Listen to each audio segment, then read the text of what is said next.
नमस्कार, रेशूज किचनमध्ये आपल्या सर्वांचे खूप खूप मनापासून स्वागत आहे। कधी कधी आपल्याकडे कमी किंवा जास्त प्रमाणात भात हा शिल्लक राहत असतो। तर अशा थोड्याफार शिल्लक राहिलेल्या भातापासून आज आपण अशी भन्नाट रेसिपी बनवणार आहोत की भात कधी संपेल कळणार सुद्धा नाही आणि घरातील अगदी आवडीने मागून खातील। तर आता इथे माझ्याकडे रात्रीचा थोडासा भात शिल्लक राहिलेला आहे। तर सर्वात आधी भात असा हाताने फोडून घ्यायचा, म्हणजे एकदम मोकळा सुटसुटीत करून घ्यायचा। तर इथे बघू शकताय भात एकदम मोकळा सुटसुटीत करून घेतलेला आहे आणि हा जवळपास 1 वाटी शिळा म्हणजे शिल्लक राहिलेला भात आहे।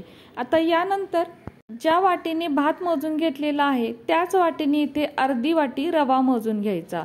तर इथे शक्यतो बारीक रव्याचा वापर करावा। जर बारीक रवा नसेल तर आपण जो शिरा उपमा करण्यासाठी रवा वापरतो किंवा मोठा रवा घेतला तरीही चालेल। तर आता हा शिरा किंवा उपमा करण्यासाठी रवा वापरतो तोच रवा आहे, तो आता या मिक्सरच्या भांड्यामध्ये घालूया व यावरती झाकण ठेवून मिक्सरला एकदम बारीक वाटून घेऊयात। तर हे पहा, शक्य होईल तितका बारीक वाटून घ्यायचा।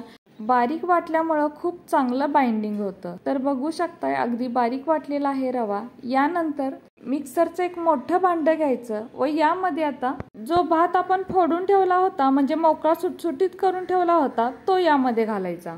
तसेच बारीक रवा किंवा मिक्सरला वाटलेला रवा यामध्ये घालायचा व ज्या वाटीने आपण भात मोजलेला आहे म्हणजे 1 वाटी भात आहे तर बरोबर 1 वाटी यामध्ये पाणी घालायचं व यावरती झाकण ठेवून मिक्सरला चांगलं बारीक वाटून घ्यायचं।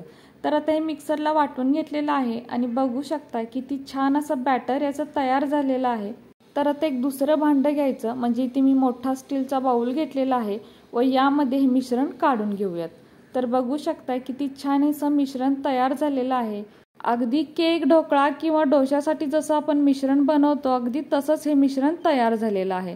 आता यामध्ये आपण रवा घातलेला आहे तर यावरती झाकण ठेवून फक्त 5 ते 10 मिनिटासाठी असंच बाजूला ठेवून देऊयात। तर 5 ते 7 मिनिटं झालेली आहेत आणि आपलं इथं मिश्रण पाहूया। तर हे पहा, अगदी छान हे मिश्रण फुललेलं आहे, म्हणजे रवा यामध्ये चांगला भिजलेला आहे आणि हे मिश्रण पूर्वीपेक्षा थोडंसं घट्ट झालेलं आहे। पण यामध्ये आपल्याला अजिबात पाणी घालायचं नाही, हे मिश्रण असंच ठेवायचं। तर अगदी परफेक्ट इथं मिश्रण म्हणजे हे बॅटर तयार झालेलं आहे। आता यानंतर यामध्ये चवीपुरतं मीठ घालायचं। तर लक्षात असू दे, भात तयार करताना आपण त्यामध्ये थोडंसं मीठ घालतो, त्यामुळे आता मीठ घालताना थोडंसं जपूनच घालायचं। आता यामध्ये 1 छोटा चमचा जिरे घालायचे, तसेच 1 मीडियम साईजचा कापलेला कांदा घालायचा, 1 मीडियम साईजचा कापलेला टोमॅटो सुद्धा घालायचा, 2 ते 3 हिरव्या मिरच्या बारीक कापून घालायच्या व मूठभर बारीक चिरलेली कोथिंबीर घालायची। आता हे सर्व एका चमच्याने किंवा पळीने चांगलं एकत्र मिक्स करून घ्यायचं। यामध्ये घातलेल्या हिरव्या मिरच्यांचे प्रमाण आपल्या तिखटाच्या अंदाजानुसार आपण कमी जास्त करू शकतो।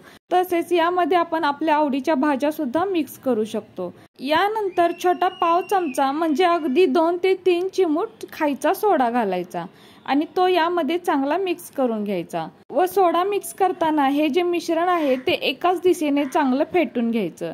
तर आता बघू शकता हे जे मिश्रण म्हणजे बॅटर आहे ते चांगलं फुललेलं आहे, म्हणजे सोडा यामध्ये चांगला मिक्स झालाय। आता यानंतर गॅसवर एक तवा ठेवायचा। तरी मी इथे पॅन वापरत आहे, आपण चपातीचा जरी तवा वापरला तरीही चालेल।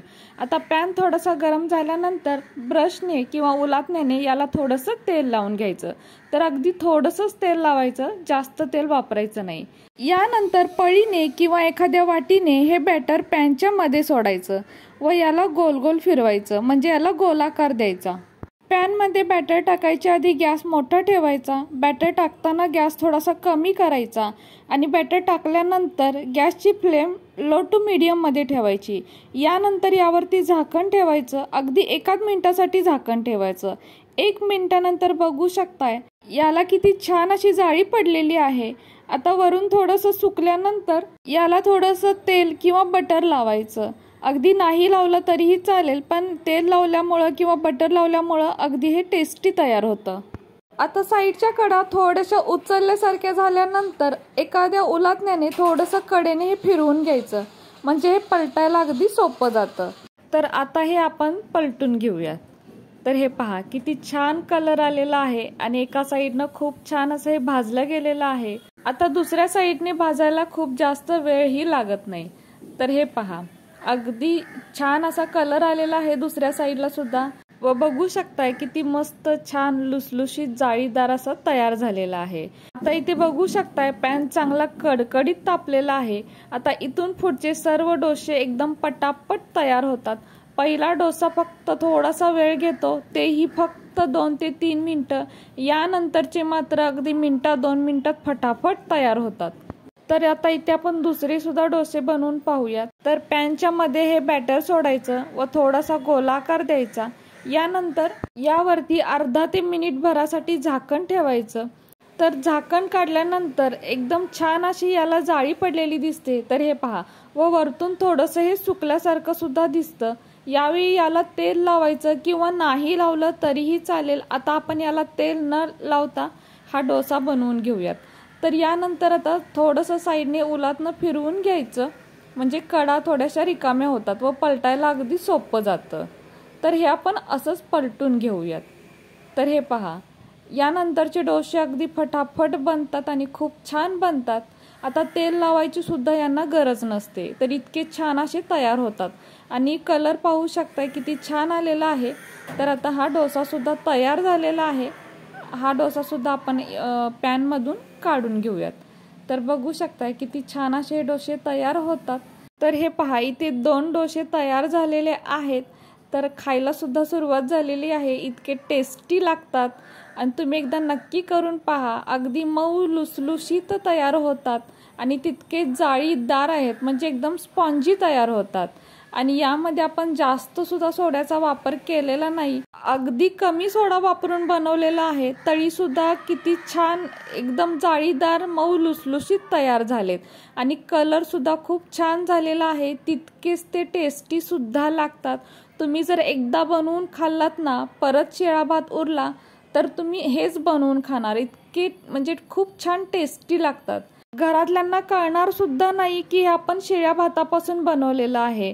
आणि अगदी कमी वेळेमध्ये, शिवाय कमी साहित्यांमध्ये, घरात उपलब्ध असणाऱ्या साहित्यांमध्येच बनतं आणि खूप झटपट असा नाश्ता तयार होतो आणि मुलांना तर खूप आवडतो। तुम्ही एकदा नक्की करून पहा। हे तुम्ही नक्कीच पुन्हा पुन्हा बनवाल। शिवाय हे आपण सॉस सोबत किंवा एखाद्या चटणी सोबत किंवा असेच जरी खाल्ले तरी सुद्धा खूप छान टेस्टी लागतात। तर कशी वाटली तुम्हाला ही आजची रेसिपी जर तुम्हाला आवडली असेल तर आपल्या माणसांसोबत नक्की शेअर करा। आणि हो, व्हिडिओ जर तुम्हाला आवडला असेल तर प्लीज आपल्या या व्हिडिओला एक लाईक नक्कीच करा। नवीन असाल तर चॅनलला सबस्क्राईब करा, सोबत बेल आयकॉन प्रेस करा, म्हणजे मी बनवलेले असेच नवनवीन रेसिपी सर्वात आधी तुम्हाला मिळतील। आता पुन्हा भेटू अशाच एका नवीन रेसिपी सोबत।